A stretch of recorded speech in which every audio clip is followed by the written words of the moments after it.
아야! 그래서 할 말이 뭔데요?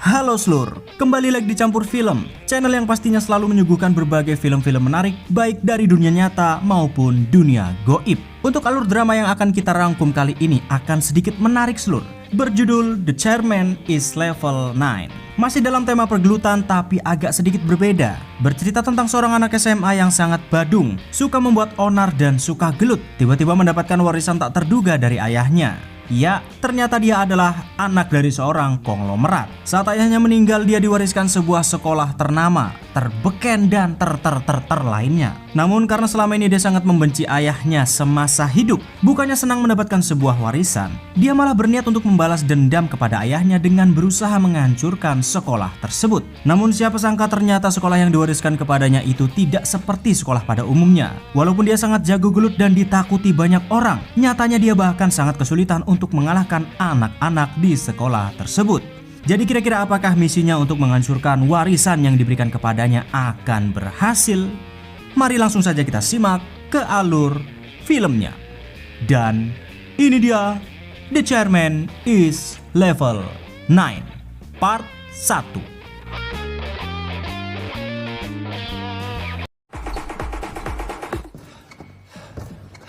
Drama ini dibuka dengan seorang gangster yang bernama P-Dog Jin yang sedang melatih fisik dan stamina anak buahnya. Walaupun rada-rada ya gimana gitu, gangster kok perutnya bulet-bulet kayak gini loh.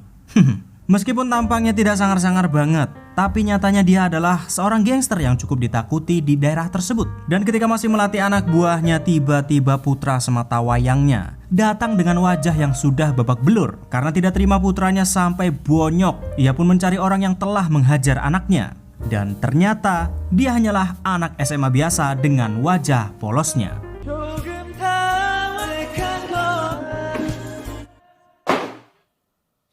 Namun meskipun dia terlihat seperti anak SMA biasa dengan tampangnya yang polos, ketika digeruduk oleh segerombolan gangster, pemuda yang bernama Na Yisu ini malah tetap slow dan anteng, tidak terlihat takut sedikit pun. Karena tidak ingin cari masalah, ia lantas mengatakan kalau anaknya sendirilah yang memulai dan cari gara-gara dengannya. Namun setelah mengetahui kalau anaknya lah yang cari masalah, bukannya minta maaf, dia malah meminta anak buahnya untuk memberi pelajaran kepada Yisu. Dan siapa sangka ternyata Yisu bukanlah anak SMA biasa dan sangat jago gelut. 아야!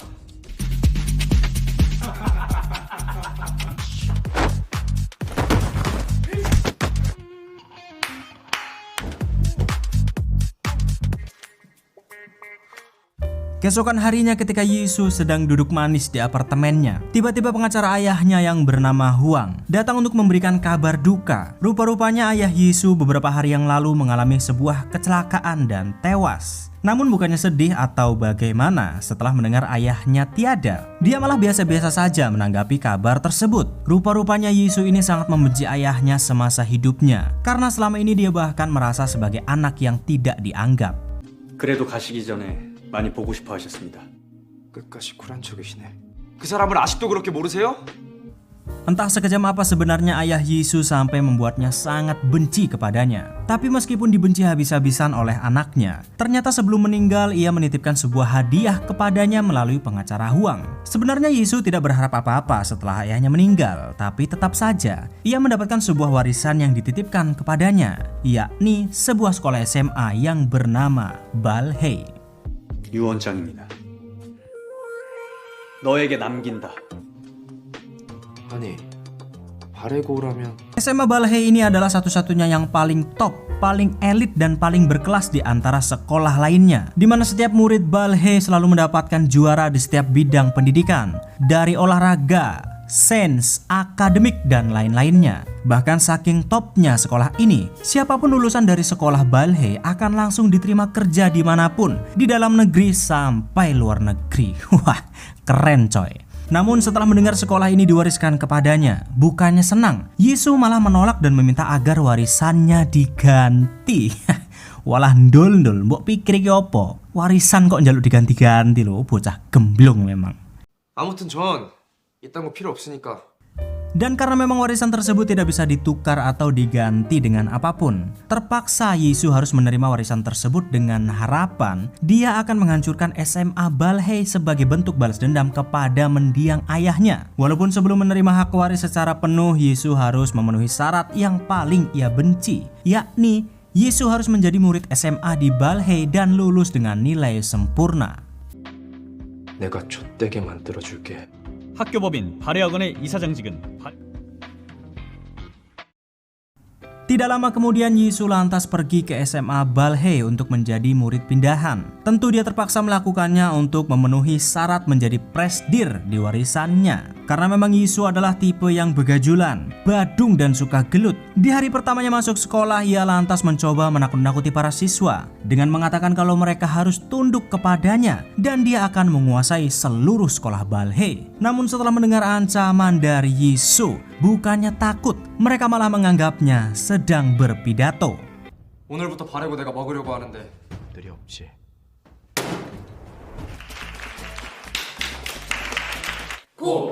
야! 비꼬는 건가? Merasa kalau dirinya dikacangin dan diremehkan, Yisu lantas bertanya kepada teman sebangkunya yang bernama Han Batang. Yisu bertanya kepada Hanba siapakah siswa paling hebat dan paling keras yang ada di kelas itu. Namun rupa-rupanya Hanba tidak terlalu memperdulikan pertanyaan Yisu. Hingga akhirnya ia pun melihat ada seorang murid dengan tubuh tinggi dan besar ada di hadapannya, yang sepertinya dia adalah jagoan di kelas itu. Namun ketika diajak duel, malah rupa-rupanya murid yang bernama Borowun ini malah gemulai alias lekong. 전학생이 물어봐서 아이구나.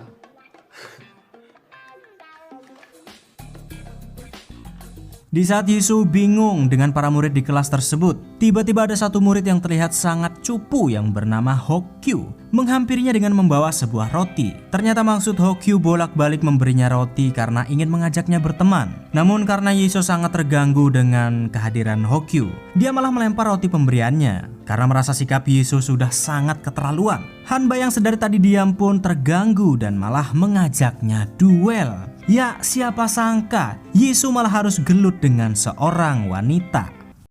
네가 뭔데? 좋은 말로 할 때 사과해. Tanpa ragu sedikit pun, walaupun Hanba adalah seorang woman, Yisu tetap meladeninya dan naik ke atap untuk berduel dengannya. Namun siapa sangka ketika sampai di atap, duel yang dimaksud bukanlah gelut, tapi duel halal, duel kuis ilmu pengetahuan dan mata pelajaran. 자, 첫 번째 문제입니다. Ya, rupa-rupanya sekolah SMA Balhae ini memang agak lain daripada yang lain. Di sekolah ini sangat disiplin, tertib dan tidak ada yang namanya kekerasan atau perkelahian. Peraturan di sekolah ini mengharuskan para muridnya jika mempunyai masalah dengan murid lainnya, maka mereka harus menyelesaikannya dengan duel halal seperti ini, lomba ilmu pengetahuan. Dan karena memang Yisu selama ini adalah murid yang badung, yang hanya tahu menyelesaikan masalah dengan berkelahi, tentu saja ia pun kalah dalam duel ilmu pengetahuan seperti ini. 이 펀드 이름은 무엇일까요? 그거 완전 미친놈들 아니야? Setelah kalah duel dengan Hanba, para murid di sekolah itu pun menertawakan Yisu karena ia minim ilmu pengetahuan. Ternyata peraturan duel kuis sengaja dibuat oleh mendiang ayahnya Yisu agar tidak ada kekerasan di sekolah tersebut. Yang diharapkan para murid pun bisa menjadi cerdas secerdas-cerdasnya. Namun walaupun sekolah Balhae sudah disetting sedemikian rupa agar tidak ada kekerasan, nyatanya pembulian juga tidak luput terjadi di sekolah ini. Contohnya seperti siswi yang bernama Yunbin. Dia terlihat sangat takut kepada salah satu siswi dan menuruti semua permintaannya. 하여튼 공부 좀 한다고 싸가지 없는 그 Di saat yang bersamaan, si Hokyu ternyata masih tidak menyerah ingin berteman dengan Yisu dan lagi-lagi memberikannya sebuah roti. Hanba yang tidak sengaja melihatnya pun jadi tertawa karena kesal kalah duel kuis tadi. Yisu lantas bertanya kepada Hokyu, siapakah sebenarnya Hanba? Ternyata dia adalah ketua OSIS sekaligus siswi terpopuler dan terpintar di SMA Balhae. Hanba juga tidak mempunyai kelemahan apapun menurut Hokyu. Jadi Yisu pun diminta untuk menyerah jika ingin berduel dengannya. 이 새끼 뭐가 이렇게 다 쉬워? 아, 우린 전부 다 친한데. Begitu jam makan siang tiba, alangkah terkejutnya Yisu. Ternyata menu makan siang di sekolah tersebut menggunakan lobster, guys. Salahlah. Mantep. Karena merasa terkejut sama kayak aku yang nge-review drama ini, Yisu pun protes kepada mbak-mbak kantin. Namun si mbak-mbak tukang kantin mengatakan kalau sudahlah, nggak usah protes, makan saja lobstermu. Kalau kurang nanti bisa tambah. Enak pol. 이렇게 주면 뭐가 남아요? 잘 먹겠습니다. 그래, 맛있게 먹어. Ya, ternyata makan siang mewah seperti ini juga kebijakan mendiang ayahnya. Dan mungkin alasan inilah kenapa murid-murid di sekolah Balhei bisa berprestasi dan cerdas-cerdas. Melihat betapa di luar nalarnya kualitas makanan di sekolah Balhei, Yisu pun semakin berniat untuk menghancurkan standar yang sudah dibuat oleh mendiang ayahnya.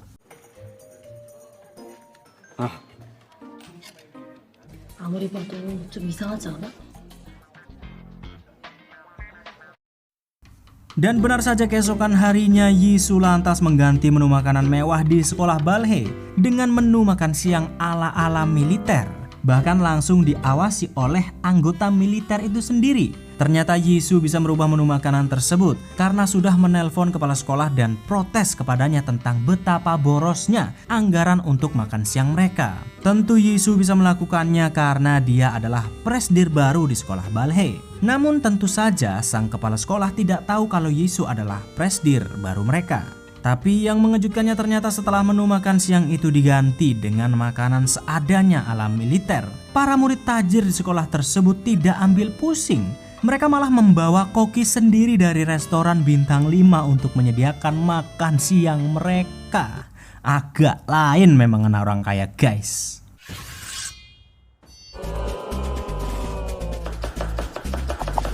바로 우리 호텔 셰프님 보내주는 거 있지.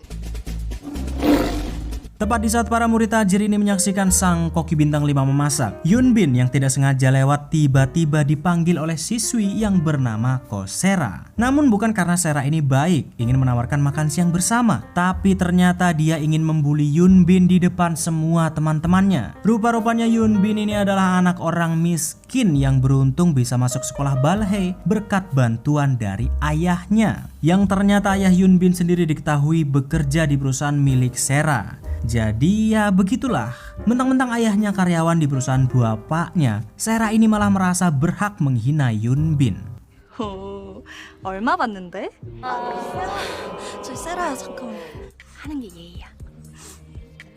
Melihat kalau ternyata masih ada pembulian di sekolah yang katanya nomor 1 di Korea, Yisu yang melihat dari kejauhan pun senyum-senyum sendiri. Karena ternyata ya mau seelit dan sebagus apapun sekolahnya, yang namanya pembulian pasti akan selalu terjadi. Sementara itu Hanba yang risih dengan sikap sok yes si Sera, ia pun lantas membelanya. Hanba meminta Sera untuk menyudahi sikap sok paling tajirnya itu.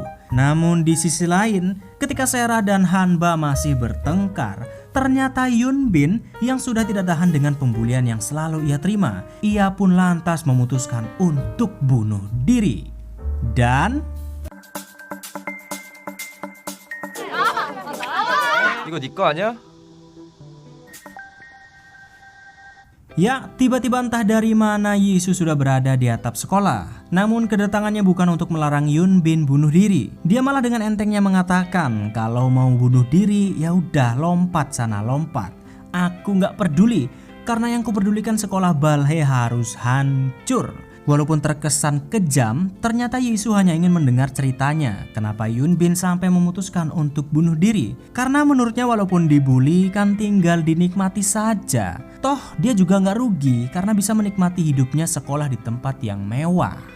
분위기 깨서 미안한데 너 하고 싶은 말이 뭔데? 아니 그냥 가던 길 가. 괜히 여기 얼쩡대지 말고. Dan karena Yunbin merasa aneh ada murid baru yang tiba-tiba so akrab kepadanya, ia pun balik bertanya kenapa ia sangat ingin sekali sekolah Balhei hancur. Yisu pun menjawab sebab ada seseorang yang sangat ia benci di sekolah tersebut. Karena Yunbin sangat penasaran siapa orang yang dia maksud, Yisu lantas meminta Yunbin untuk turun jika ingin mengetahuinya. Namun saat Yunbin hendak turun, malah tiba-tiba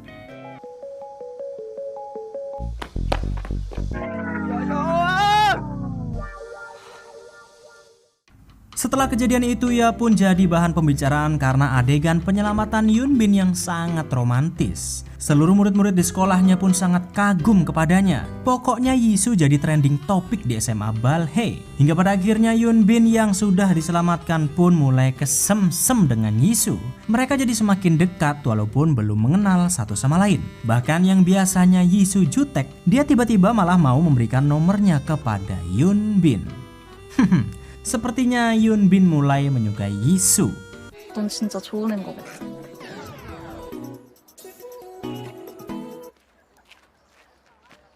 지 맘대로 생각한다. Dan ketika jam istirahat tiba, diam-diam Jisoo selalu masuk ke dalam ruangan presdir untuk menghabiskan waktunya. Tentu sah-sah saja karena memang sekolah itu akan menjadi miliknya. Namun pengacara Hwang meminta Jisoo untuk tidak terlalu gegabah terlebih dahulu karena bisa saja warisan itu akan direbut oleh pamannya. Yang ternyata Jisoo mempunyai paman yang serakah yang sejak dahulu selalu berusaha mengambil paksa harta milik mendiang ayahnya. 내가 좀 이상한 점이 있어서 찾아왔거든. 어떻게 된 거야?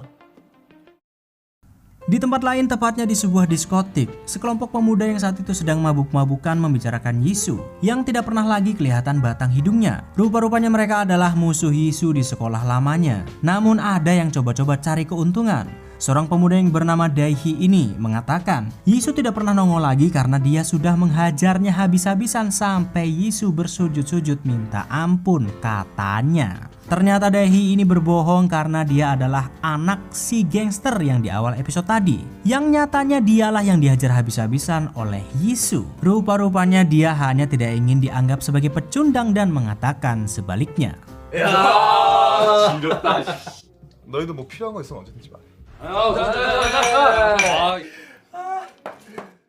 Hingga saat mereka baru saja keluar dari bar, tidak sengaja di tengah jalan mereka malah melihat Jisoo yang saat itu sedang chattingan dengan Yoon Bin. Tentu saja saat teman-temannya meminta Dae-hee untuk maju dan memberi pelajaran kepada Jisoo, ia pun langsung pucat karena memang ya dia cuma berbohong tentang sudah mengalahkan Jisoo tempo hari. Namun ketika Jisoo hendak memberi pelajaran kepada para cacenguk ini, tiba-tiba teman-teman sekelasnya Hanba dan yang lainnya yang ada di sekitar tempat itu pun mencoba membantunya. Tapi ada salah paham di sini. Karena melihat Jisoo dikeroyok, Hanba mengira kalau ia hanya pria culun yang selama ini cuman sok kuat. Mereka nggak tahu aja kalau Jisoo sebenarnya si murid Badung yang jago gelut. Tapi siapa sangka karena salah paham itu akhirnya Jisoo pun mengetahui ternyata Hanba selain pintar, dia rupa-rupanya juga jago gelut, bahkan lebih hebat darinya.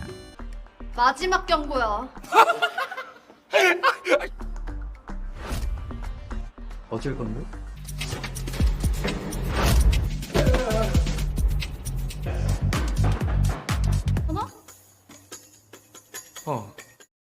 Keesokan harinya Jisoo yang melihat betapa jagonya Hanba lantas jadi takut melihatnya. Ya, tentu saja Hanba bisa bertarung sebab ia ternyata lulusan taekwondo, sementara dirinya selama ini hanyalah asal pukul, hajar sini hajar sana.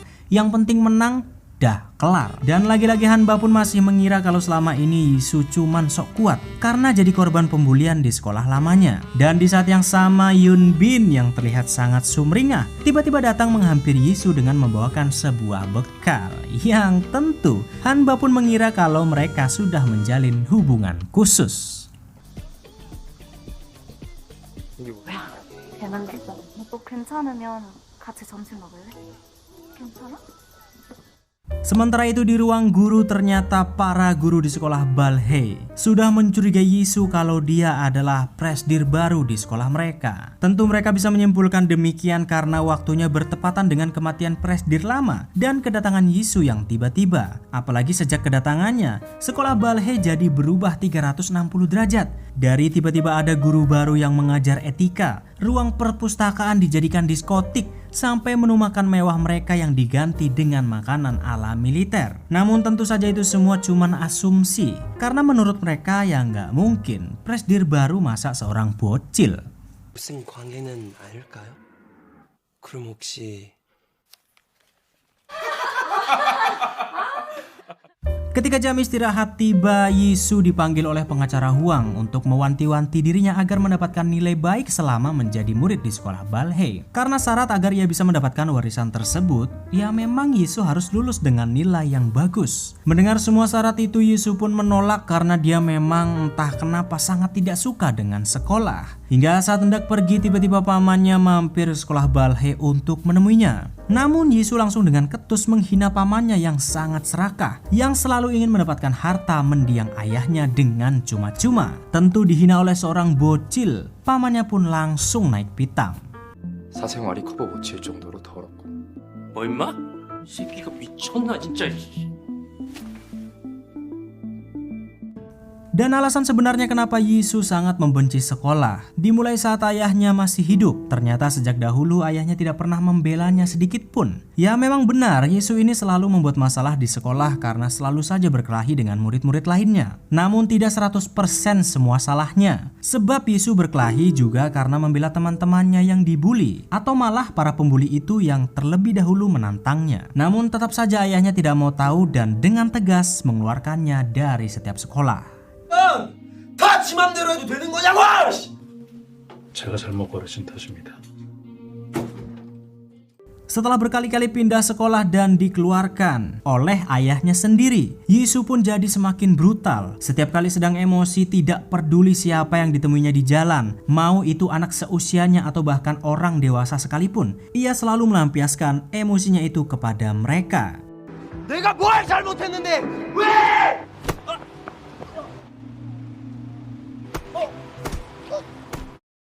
Jadi kira-kira apakah Yisu akan tetap menjadi dirinya dan berusaha menghancurkan sekolah Balhae, atau malah dia akan menjadi murid teladan dan bisa melanjutkan kesuksesan ayahnya? Mari kita cari tahu di episode selanjutnya. 야, 왜 비를 맞고 다녀? 넌 사람을 뭘로 보고 있어?